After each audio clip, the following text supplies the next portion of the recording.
Hello అండి. అందరికీ నమస్కారం.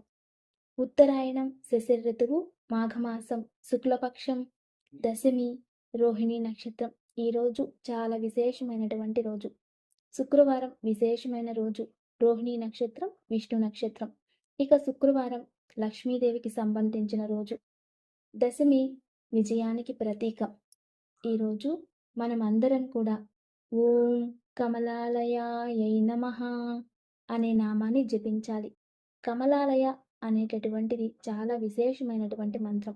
ఈ నామాన్ని ఎవరైతే జపిస్తారో వాళ్ళకి ఆనందం, మనసులో ప్రశాంతత, కుటుంబంలో ప్రశాంతత, అంతేకాకుండా జనాకర్షణ కూడా పెరుగుతుంది. కాబట్టి అందరూ కూడా ఓం కమలాలయాయై నమః, ఓం కమలాలయాయై నమః, ఓం కమలాలయాయై నమః అనే నామాన్ని జపించాలి. ఇక తారాబలం చూద్దాం. అశ్విని మఘ మూల నక్షత్రం వారికి క్షేమతార విశేషమైన రోజు. చక్కగా ఉపయోగం చేసుకోండి. భరణి పుబ్బ పూర్వాషాఢ విపత్తార ఇది అంత మంచిది కాదు. జాగ్రత్త వహించడం చాలా మంచిది. అయినంత వరకు ఏ పని చేసినా ఆలోచించి చేస్తూ ఉండండి. కృతిక ఉత్తర ఉత్తరాషాఢ నక్షత్రం వారికి సంపత్తార ఈరోజు ఆర్థికంగా అభివృద్ధి అయి ఇన్వెస్ట్మెంట్ కొనుగోలు ఇటువంటివి చాలా అదృష్టాన్ని ఇస్తుంది.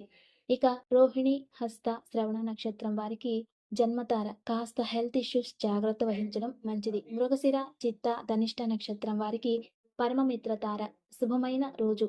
కష్టపడండి, కష్టానికి తగినట్లుగా ప్రతిఫలం లభిస్తుంది.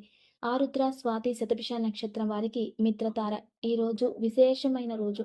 చక్కగా ఉపయోగం చేసుకోండి. ఈరోజు అన్ని పనుల్లో మీకు సక్సెస్ కనబడుతుంది. పునర్వసు విశాఖ పూర్వభద్ర నక్షత్రం వారికి వైదవతార ఇది అంత శుభం కాదు. జాగ్రత్త వహించడం చాలా మంచిది. ఇక పుష్య అనురాధ ఉత్తర భాద్రపద నక్షత్రం వారికి సాధక తార ఈరోజు కష్టపడితే దానికి తగినట్లుగా ప్రతిఫలం గుర్తింపు ప్రాప్తిస్తుంది.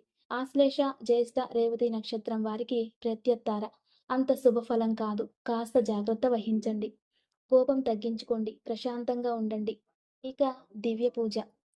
శనివారం ఆరోగ్యం కోసం పూజించండి. రేపు అరటి ఒత్తులను తెచ్చి ఎక్కడైనా పూజా స్టోర్లో అడగండి. ఇవి దొరకలేదు అంటే ఇక నార్మల్ ఒత్తులే అలాంటివి తయారు చేసి ఈ కొబ్బరి నూనె పోసి అందులో అరటినార ఒత్తులు కానీ లేదా నార్మల్ ఒత్తులు కానీ వేసి విష్ణుదేవుని ముందు పెట్టి చక్కగా తులసి దళాన్ని విష్ణు పాదాలకి సమర్పించి ఆ విష్ణుదేవుడి ముందు కూర్చొని కాస్త ప్రశాంతంగా ఒక 5 నిమిషాలు ధ్యానం చేసి మనస్ఫూర్తిగా భగవంతుని దగ్గర కోరుకోండి. స్వామి నాకు ఆరోగ్యం ప్రాప్తించాలి, మా ఇంట్లో ఉన్న వారందరూ కూడా ఆరోగ్యంగా ఉండాలి అని కోరుకోండి.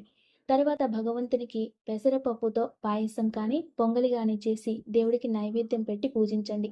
దీనివల్ల ఇంట్లో ఉన్న వారందరికీ ఆరోగ్యం బాగుంటుంది. మీకు ప్రశాంతత ఏర్పడుతుంది.